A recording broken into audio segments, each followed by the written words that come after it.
tell us about your writing journey. How did you get started? Well, it started, about 4 years ago, where I met a chap called Pat Mills. So he's known as the godfather of British comic. First piece of creative writing I did was a Judge Dredd. We started creating the Stokerverse from then, working on creating this whole universe that's kind of linked to Bram Stoker. There was 110 pages missing from the original book of Dracula, which Dacre and I have seen. And Bram's now coming out this year. Terminator 2 RPG. I wrote story content for it.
Leave this space now! Oh, freedom!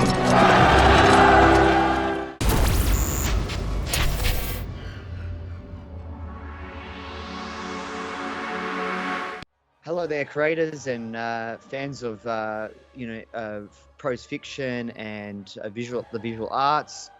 This is the Mighty Pen Show. The pen is mightier than the sword. And we are here with a special guest, Chris McAuley. So, Chris, there's a rumor going around that at the McAuley residence, you have some vampire lodges there, and sometimes Dracula makes an appearance once in a while. Well, you have a look at Castle McAuley behind me. Absolutely not. These rumors are completely unsubstantiated. Yeah, there's a bit of a truism that I have various allergies that are a bit strange. So I'm allergic to garlic. I do work all night, so I'm not getting all the vitamins from the sun. So my wife will tell you if I go out in sunlight, my skin changes color slightly. It doesn't sparkle, thank God, but it changes color slightly. And I can't wear silver. Silver actually, it actually melts on my skin. It actually warps. Oh, wow. It was a bit of a nightmare. I was given a very nice silver ring a couple of years ago, and I wore it for a couple of days, and it started to change shape. So, yeah. Yeah, my old guy, every time he goes out in the sun and he gets really, really burnt, he just tells everyone he's blushing. There's this cover story, but Yeah. So, tell us about your writing journey. How did you get started? Well, it started about 4 years ago, where I met a chap called Pat Mills. So he's known as the godfather of British comics. He created 2000 AD, co-created Judge Dredd and that sort of stuff. So I met him. I had done a couple of reviews of old 2000 AD comics, and I'd never read 2000 AD before, really. So this was from a perspective of first time reader. And he started liking the posts, and then he called me up on Skype, and then we had various conversations. And he said, "You know what? You're a good writer. You should try your hand at doing some creative writing." And the first piece of creative writing I did was a Judge Dredd story, which got published, and it was about a judge. It wasn't Dredd, but about a judge who busts a reading club in Mega City 1, and it's all full of elderly people, and they're reading philosophical texts like Thomas Paine's Age of Reason and all of that sort of stuff. And he can't understand, the judge can't understand why this is dangerous. So he takes one of the books, goes back to his apartment and starts to read it. And as he reads it, and it starts to go into sort of the background of what it's like being a young judge, and the tragedies that unfold and stuff. So he starts to question the judicial system, and then he puts the book in the bin and realizes why these things are too dangerous in Mega City 1. So I wrote that. And then Pat allowed me to write for one of his. I think I'm the only person to be allowed to write for one of his characters, Slain. So I wrote for Slain, and Finn. So there's a character called Finn who's like an eco-terrorist, and he allowed me to basically say Finn was an incarnation of Slain, a future incarnation of Slain. So yeah, I did that, and then just moved on from there. Really, just kept moving on. Writing and working. I got asked by a friend if I would write a vampire comic for a horror anthology she was doing, and I wrote Dracula Lord of the Future, which was just a one-shot. And then Dacre Stoker, who's the manager of the Stoker estate, he saw it and called me up the next day. Wow. And wanted to start working with me. That's amazing. Yeah. So it was that initial story, because I do believe it was like a vampire story that you did in a comic book first, and that's how you got the fall from Dacre. Yeah. It was just literally, it was a sci-fi one-shot where Dracula gets excavated by a Weyland-Yutani style company, and then he's tortured, and they're using his DNA for various products. And there was a line in it where he's thinking back and all the various encounters he's had with humans and all that, and then he says in his lifetime he's always known violence but never such indignity of being chained up naked, but he gets free his shuttle and then flies off to God knows where, and that was where the story ended. Yeah. And then it got published. People were talking about it, and Dacre called me up the next day, and it was, we want to work with you. We want to bring Bram Stoker's short stories. Initially, it was Bram Stoker's short stories to comic book format. And then that started with The Virgin's Embrace, which was the update of the unfortunately titled The Squaw. And it became very popular. I think in the first couple of days, it outsold Stephen King's new book and Clive Barker's book. And then we started creating the Stokerverse from then, really. Working on creating this whole universe that's kind of linked to Bram Stoker and wider horror franchises. And that was the start of it.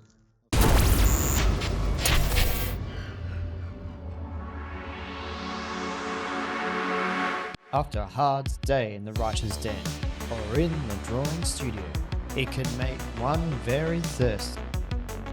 Whether you're a lonely ranger, a Puritan hunter, Robin Hood in need of an ear, or a formidable Death Stalker, there is only one thing to do.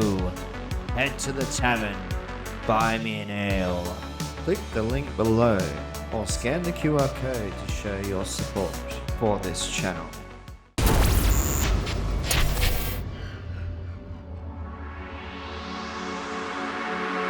Got a copy of the Very cool. Worm. So yeah, I really liked it. I have to confess, I put on the soundtrack for Francis Ford Coppola's movie Bram Stoker's Dracula while I was reading it to get me into the zone. Let's not tell Dacre that. I don't think he's not a fan. Yeah. Well, you said it right. It was Ford Coppola's version of Dracula. It wasn't Bram Stoker's. And Yes. I think this is what makes the Stokerverse different, because it goes back to the original Dracula rather than the cinematic interpretations. The original is very different from Ford Coppola's version. Yes. So Dracula is not an attractive individual at all. And he's a narcissist. There's nothing redeeming about him. He's not coming to England for love. And he's basically using the women to get at Van Helsing and to get at Jonathan Harker. So that's the type of manipulative. I always see him as a spider spinning webs. He's that kind of a guy, but he will get his hands dirty when he needs to. So he's more complex, really. There's light and dark in the character of Dracula. Is that what you're saying? Yeah, he doesn't drink absinthe. He doesn't wander about wearing frilly clothes. He doesn't creep around in a graveyard like a strange old man. There's a lot more to him, and he comes to England during the Victorian era because he wants to be, he wants to rule the empire. He's a warlord, and obviously the British Empire was that was the largest empire at the time. So it was like, okay, let's go over. And what he wanted to do was start to convert all the aristocrats and even the Queen. That was the big goal, really. I was just gonna say that sort of it plays on that whole idea of the vampire being a seducer, really, isn't it? Like that like a Machiavellian seducer, would you say? Yeah, it's down. They're corpses. So there's a scene in Dracula where he cuts his breastplate with his dirty, and it is a dirty, filth encrusted long nail. This guy lives in coffins and in dirt, so he doesn't get a manicure every time he gets up.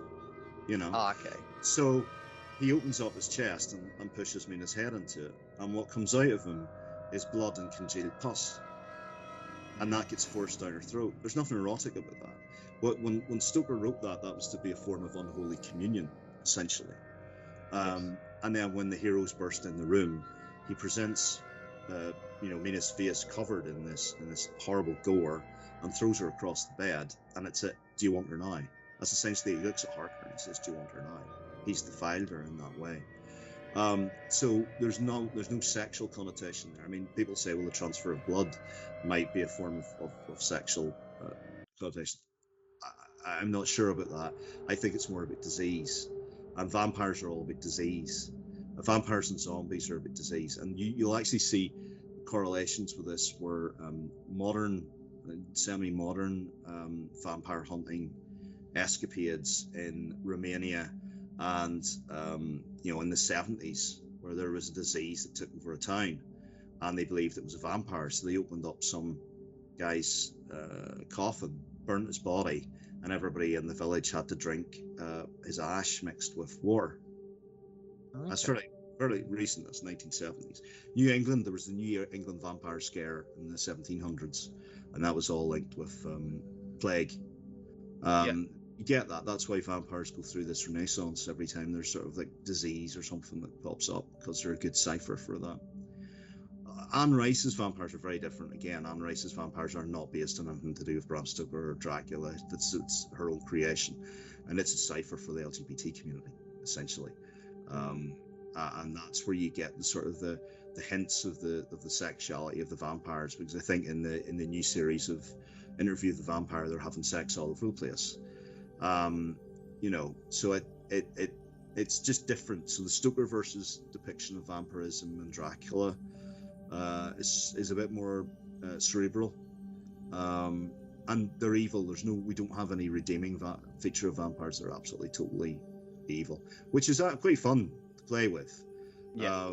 In Cult of White Worm issue 1, I wrote a text story, which was how Vlad became Dracula, and I was able to go all out. It's a fairly blasphemous tale. It's particularly gruesome, and you can go all out with it because you don't have to put redeeming features into the character, and really make him a truly powerful villain because of that. Yeah, and also I noticed when I was reading the graphic novel, I liked all the artwork as well, but I also liked the prose stories as well. It sort of gave me that sort of Pulp Fiction vibe going on there, and also the was one of the protagonists was speaking to one of the I think it was one of the familiars or underlings of Dracula, and he was giving the protagonist information about challenging, like sort of like Da Vinci Code, where it challenges the mainstream Christian worldview and things like that. Scene at the end, yeah. So you've got, I don't want to give it away, but you've got the whole thing there of the Christ myth, and what that means in the Dracula lore, and that individual may have been lying. Yeah, that may have been a prop. Yeah. It could have been a lie, but it's quite a powerful image, and it ties in with the myth of the Wandering Jew as well, which is something that hasn't been explored very much. So there's an old story about Judas Iscariot, and Judas Iscariot hung for 3 days and 3 nights because neither heaven would take him nor hell, and then eventually the rope snapped and he was condemned to wander the earth for eternity. Yeah.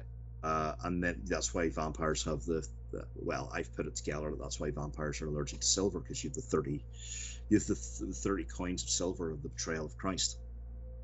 Yeah, it's interesting. Yeah, I mean, would you say that Stokerverse sort of goes into like cosmic horror, kind of like Lovecraft, in the sense that it challenges meta narratives and things? Well, there's two stories that Bram was that he started to explore Lovecraftian stories before Lovecraft. So we have Jewel of Seven Stars, which is a mummy story, but it's all about cosmic deities.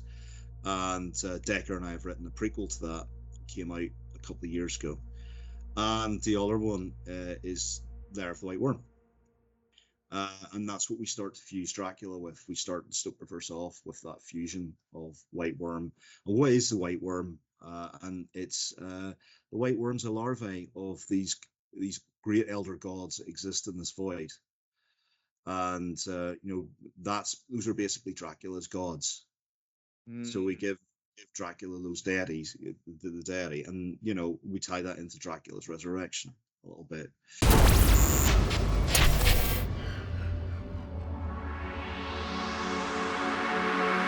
If you would like to give extra support to this channel, we have a catalogue of merchandise that can be purchased on teespring.com. Merch includes a variety of tops, shirts and hoodies for both men and women. Click on the link below to order your merch, represent and support this channel for future content.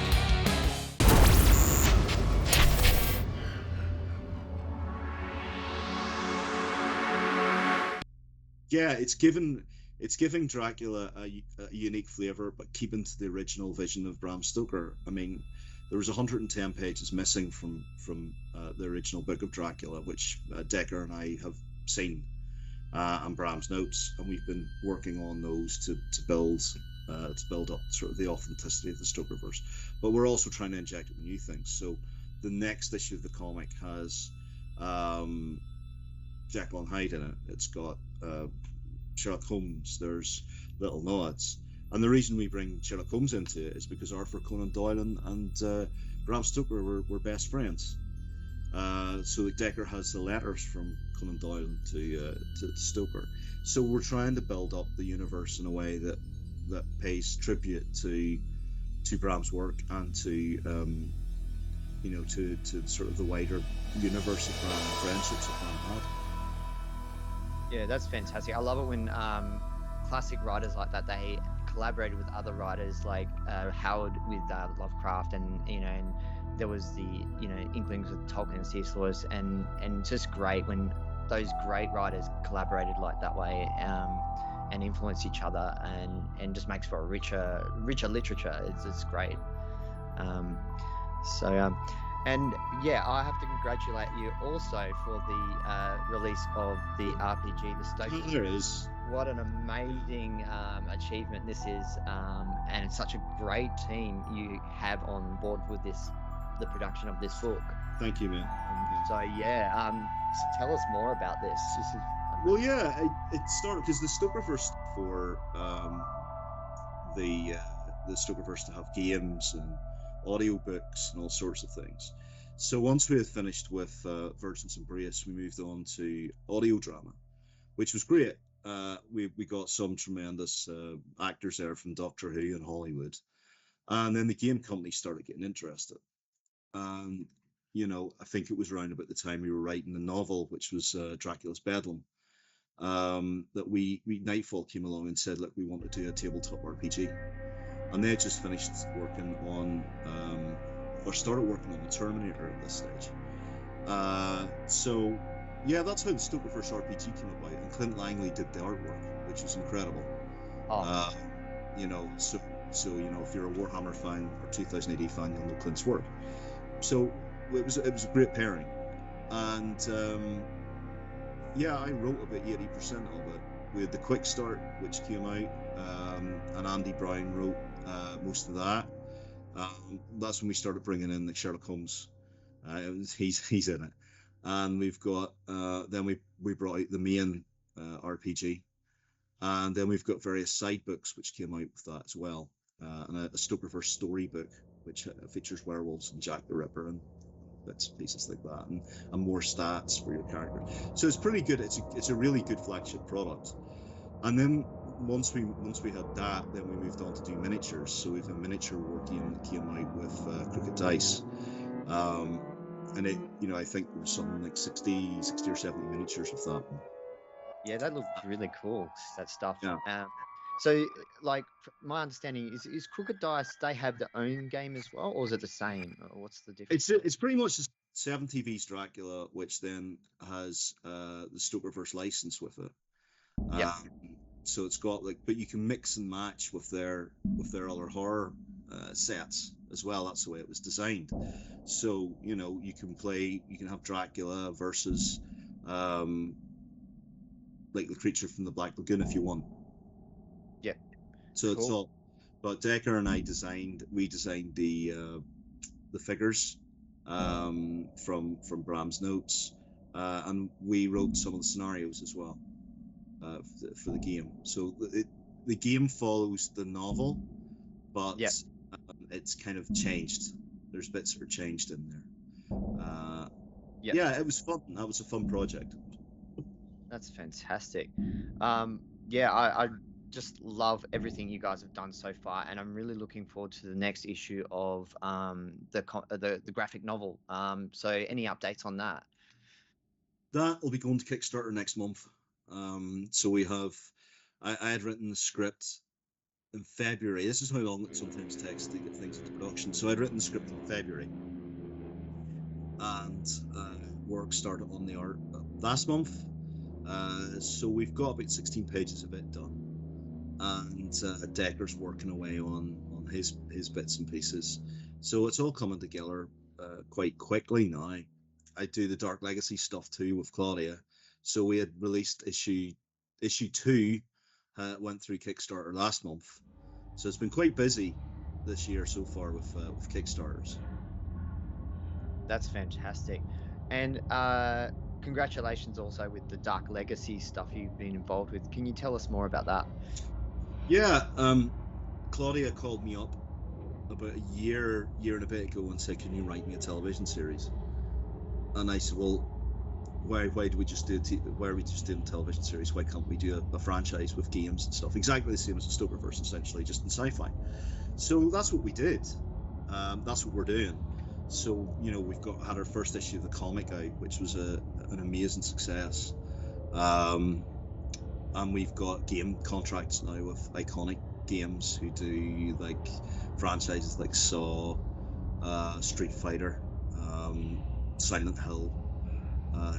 They do quite a lot of big franchises, so they took us on, and we've a space combat game coming out from Wordforge Games, and one or two other things going on.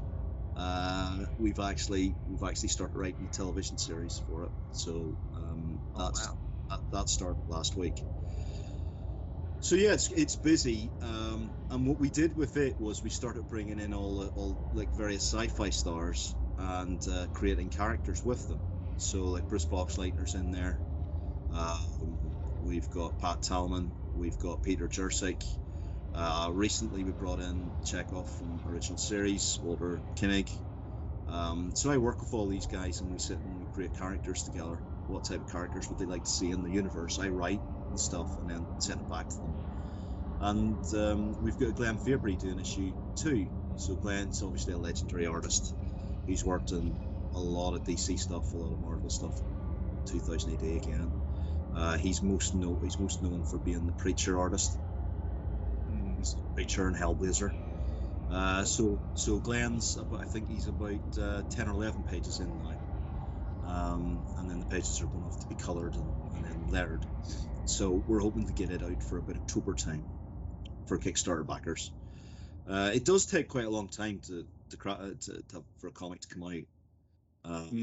Usually takes about 4 to 5 months, really. So that can surprise people, but it can take about a month or two for the artist to get 30 pages done, and then they have to be coloured, and then they have to be, that lettering has to go on it, and then you have all the extra bits and pieces, because I write text-based stories as well. so those go out, and then there's usually an illustration. And we've got 2 comic strips in issue 2, so that's kind of the added. We've got 2 artists, so it's a fairly involved process. And then we had our first audio drama that came out from BBV, and that's been a success as well, which is good. So again, it's kind of like building up the pillars. I always say that there's pillars to a franchise. So you've got your written material, you'll have your audio material, you'll have your games, and then you'll have your video game. And I can reveal that we do have a Stokerverse video game that's hopefully we'll have a demo out at the end of the month. So yeah, it's all going really well at the moment. It's really fantastic that you collaborated with Claudia Christian, because she was one of the main actors from the TV series Babylon 5. So for all you sci-fi, enthusiasts out there, you would probably be familiar with Babylon 5. So definitely check out Dark Legacies.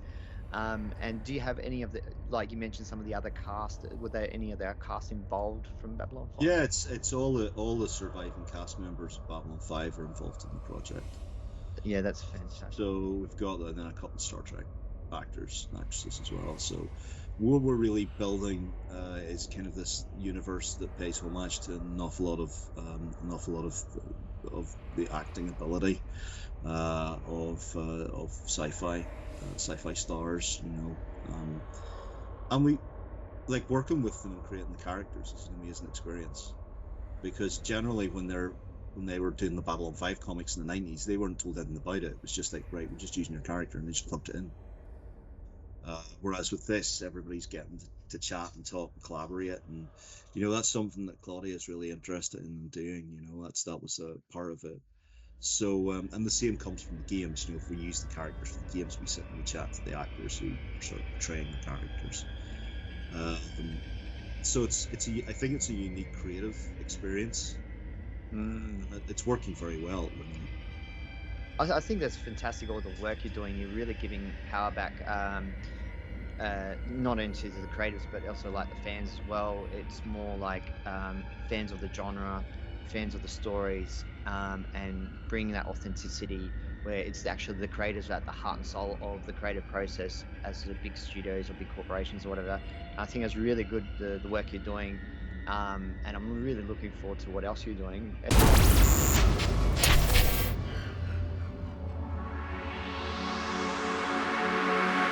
Age of Conan Unchained. The mythical lands of Hyboria calls to thee. Wondrous quests are a need to be vanquished.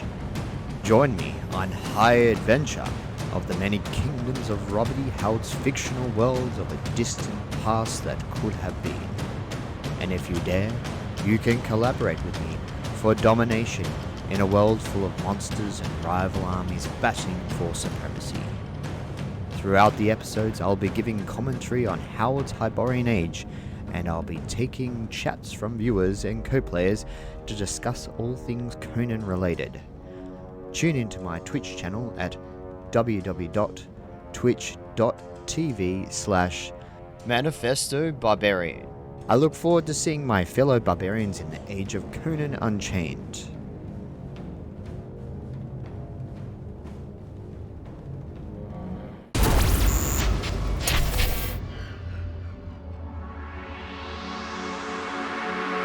Is there any other projects you're working on at the moment that you what's going out this year? Terminator 2 RPG.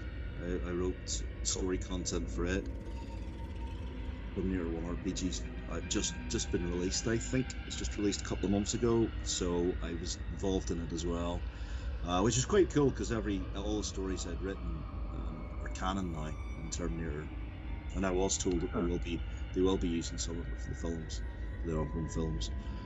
I have a few. I've been working with some major game studios and helping a narrative designer for some game studios, so those products will be coming out within the next couple of months as well, for video games. I have an audio series which is ongoing. We called Chris McAuley's Classic Monsters from BBV. So BBV are kind of well known for doing their Doctor Who work, and they've taken on.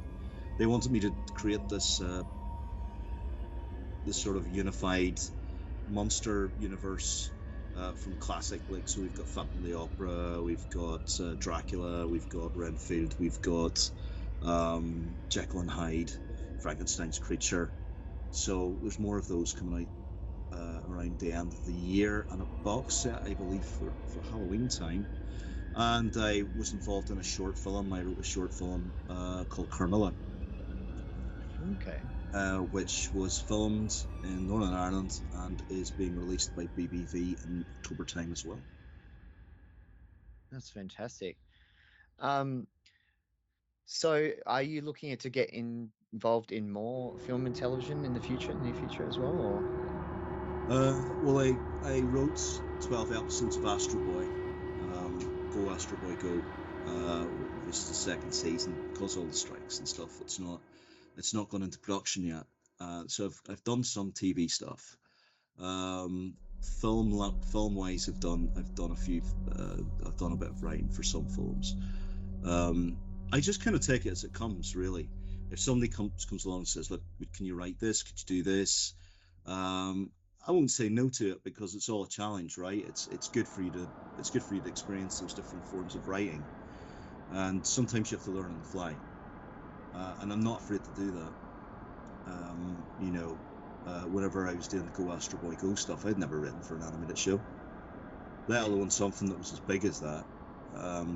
But you just get on with it. If you've a good instinct for story, I think you can learn to adapt that into whatever format you need to. Excellent. And I like in the future, is there any like dream projects that you're thinking about doing in the future that you could talk about, or dream gigs? Well, there is something that I'm doing, but I can't talk about it yet. But it's a major science fiction franchise. I mean, I've done Doctor Who stuff. I've got my own Wikipedia page in the TARDIS Wikipedia, which is quite nice, actually. That was one of the highlights of the year. But this is on par with it. Cool. So I can't really talk about it, but it's something that's current, and there was a recent musical episode in it. So there you go. So that's enough of a hint to let you know what it is. That's fantastic. I think unless you've got any other stories to share with us today, we can leave it for now, and leave it open to probably in the future we'll get you back when you've got some new releases coming up, and we can help you promote that. So congratulations for all the success you've had so far with the Stokerverse, Dark Legacies, and all the other projects you're working on. I'll put in some links for Chris McAuley's details, his social media pages, and his IP pages in the description below. If people watching haven't liked and subscribed yet, please like and subscribe. And remember, the pen is mightier than the sword. And we just want to give a special thank you to Chris McAuley for taking the time today to speak with us. It's a real pleasure to have you here, and we're really excited to see what you'll be doing in the future. Thank you very much for having me. It was a pleasure. Excellent. Thank you, and keep creative, everyone out there, and stay juicy, and we'll speak to you soon.